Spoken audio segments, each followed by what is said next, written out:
Okay, a couple of things. Number one is I've heard some stuff. I don't think that 72.5 is fully guaranteed. It sounds like the Jazz were able to get some concessions in that third season so that if Conley, if he still has health problems at that point in his career, they can get out of that for less than full amount. Okay. I think look, low to mid 20s on a per year basis for an all-star, and Mike Conley is an all-star, I am fine with that. And in fact, I guess here's how I would respond to you, Ajay.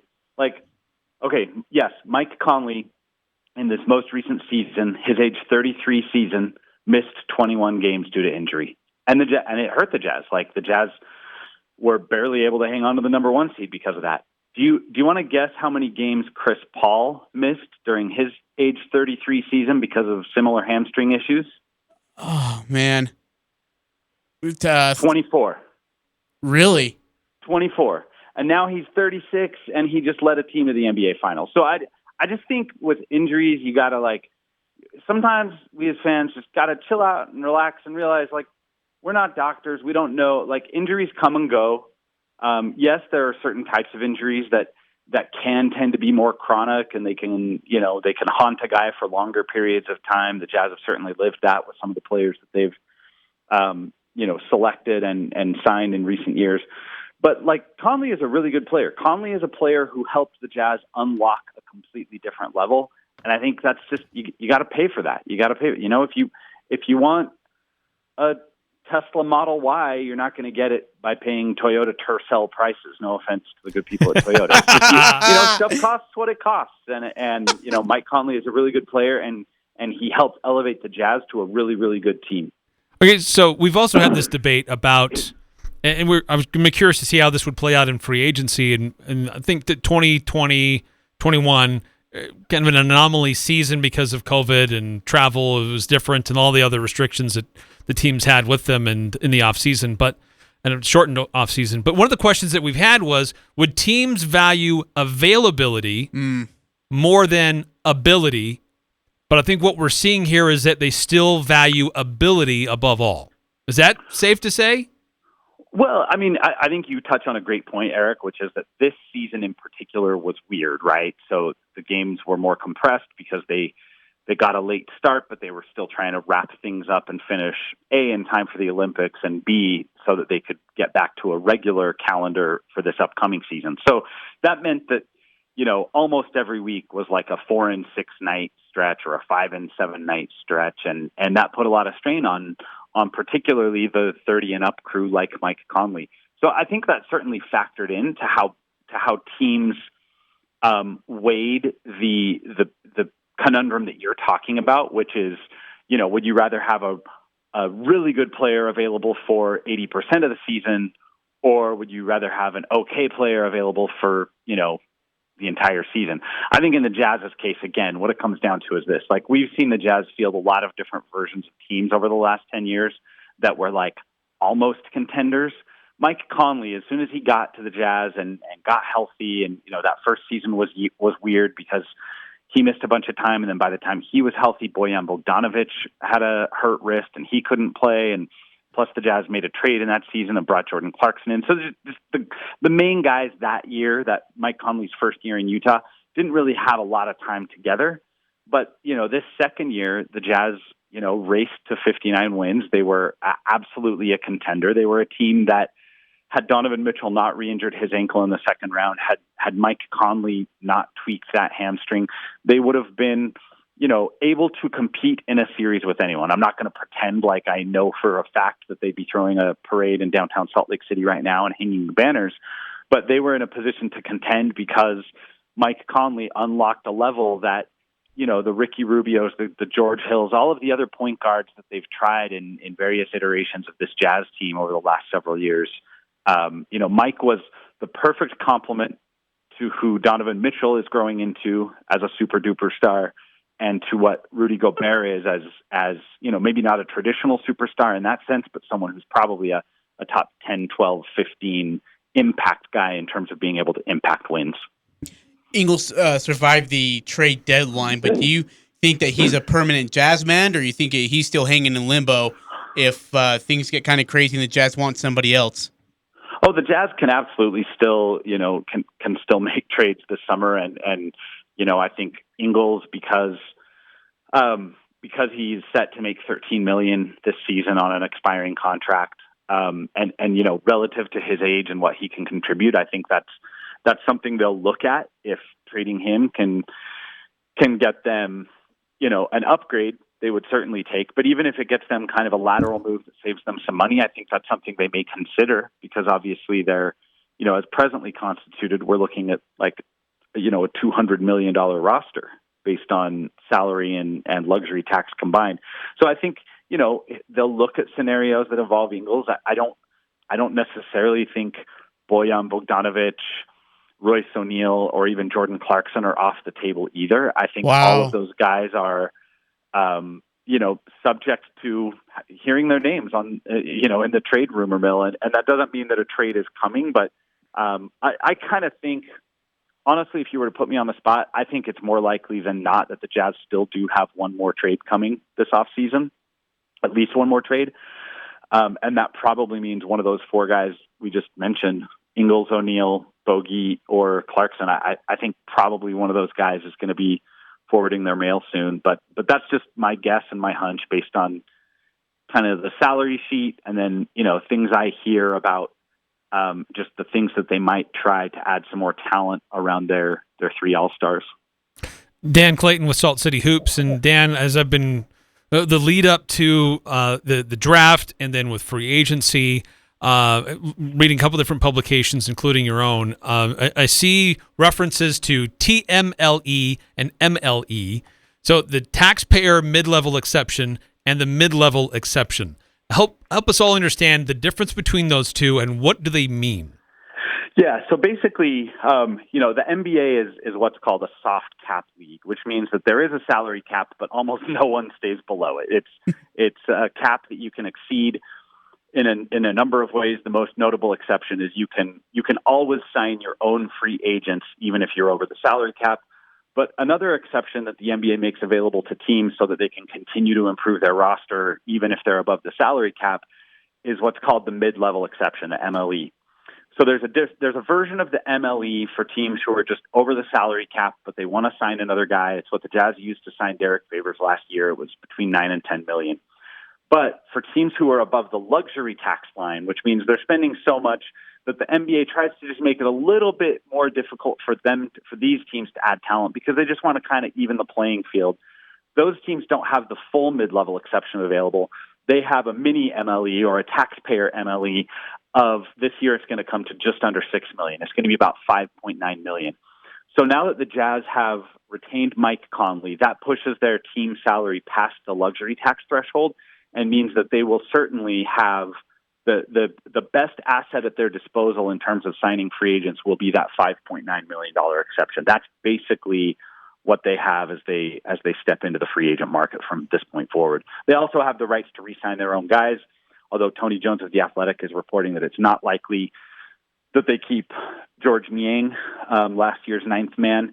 And, they have some other free agents, but they're kind of, guys around the fringes. So I think their best tool right now is that mid-level, the $5.9 million taxpayer exception.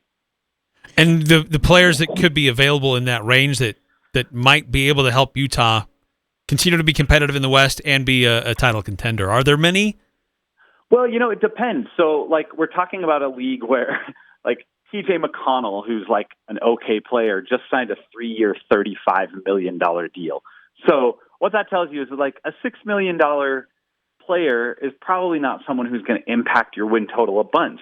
But what you do see sometimes, Eric, is you see a guy who's probably better than that in absolute terms. Excuse me. But he likes the situation. He likes the opportunity to contend. Maybe it's someone who's already made a bunch of money in their career, and now they're just looking for a place that they can go help a team that's close to winning a championship get over that hump. So I think that's what you're shopping for mostly. If you've got the taxpayer mid-level exception, you're looking for someone who, in a normal environment, would probably make 8 figures, but he's going to settle for less because he likes what you're building. So one example is, the Lakers, according to reports, are out there trying to lure Danny Green, who Danny Green just came off like a $15 million deal. He's a very good player. His teams are always really good, partially because he just brings so much to the table on defense and with his shooting.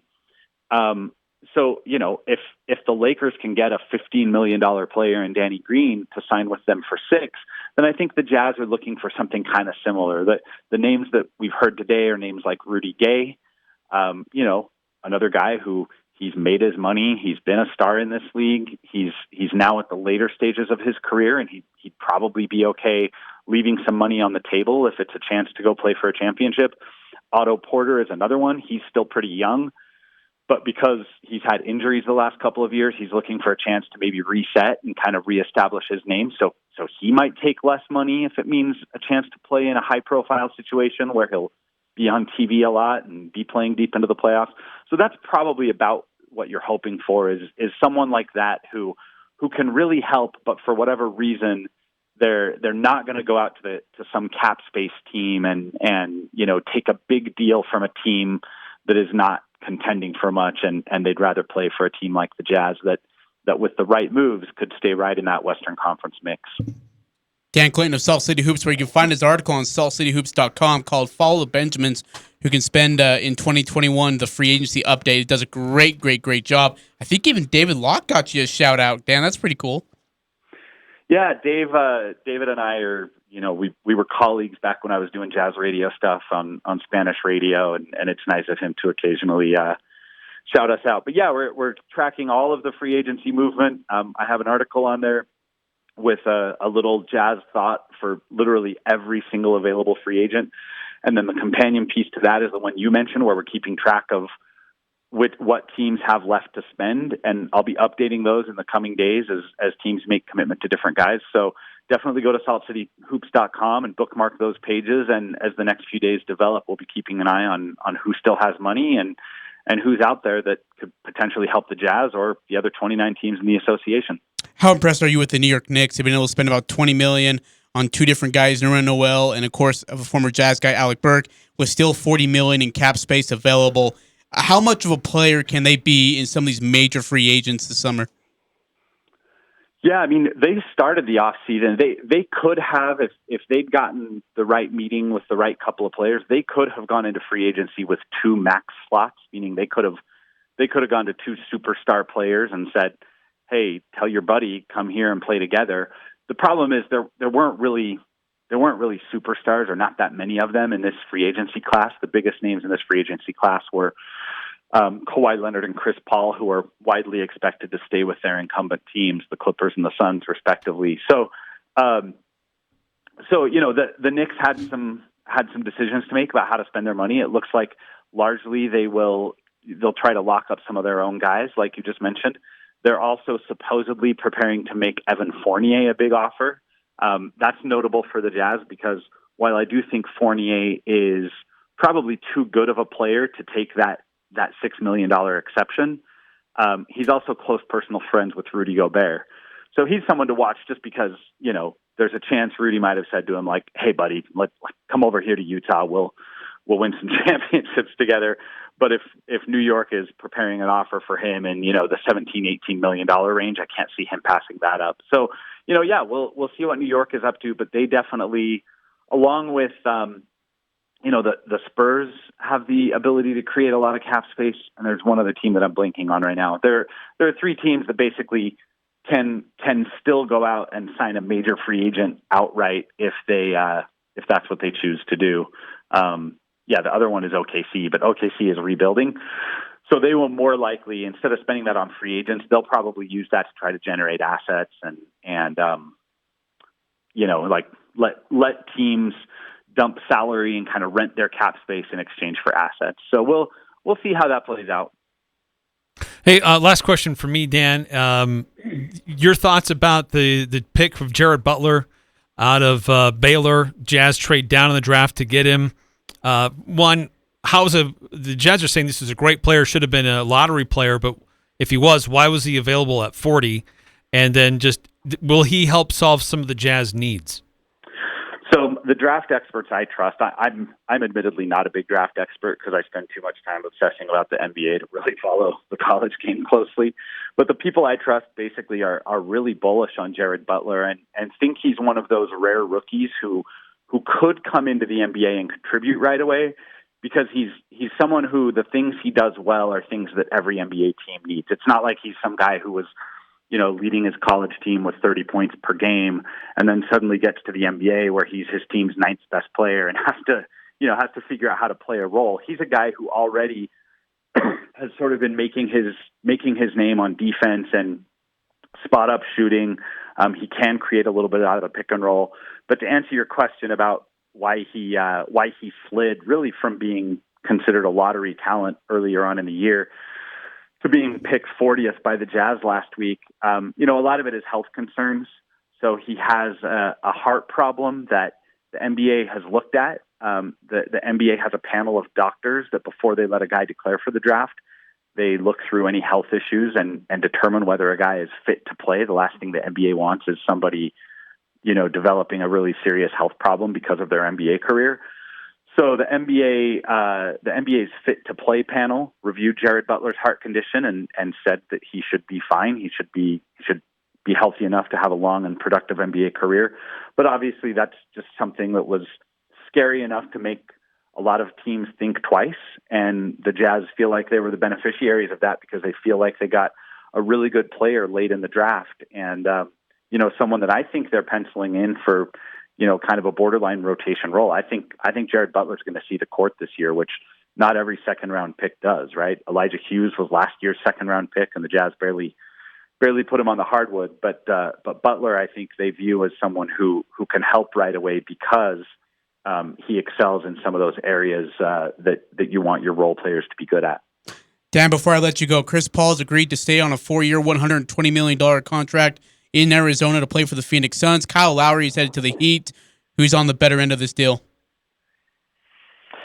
Well, again, Chris Paul just led a team to the NBA Finals. He opted out of a $44 million final year of his contract to sign that deal, which would be an average of 30. So to me, that sounds like Phoenix kind of got a deal. I think they got someone who was like Finals MVP candidate worthy on a discount. So good for Phoenix. And, obviously Phoenix is one of those teams that the Jazz are going to have to deal with in the Western Conference for, probably at least a couple more years while Chris Paul is still good and somewhere near the top of his game. Dan, you're one of the best. Thank you so much. We'll be looking forward to seeing your updates on articles and on social media. It's Dan Clayton of Salt City Hoops. Enjoy the rest of free agency. All right, take it easy, fellas. All right, buddy. Thanks, Dan. Yeah, always great analysis on, Dude, on their good. site. He's so dang good. the spreadsheets that they're putting together to track all of this. Have you seen the website? Oh, yeah. Dude, it's ridiculously awesome. Yes. Dan Clayton of Salt City Hoops. We're going to take a break. Coming back, we'll wrap up the first hour. Don't you go away. Don't change that radio dial. We're back for hour number 2. It's all coming up on the Full Court Press. But wait, there's more.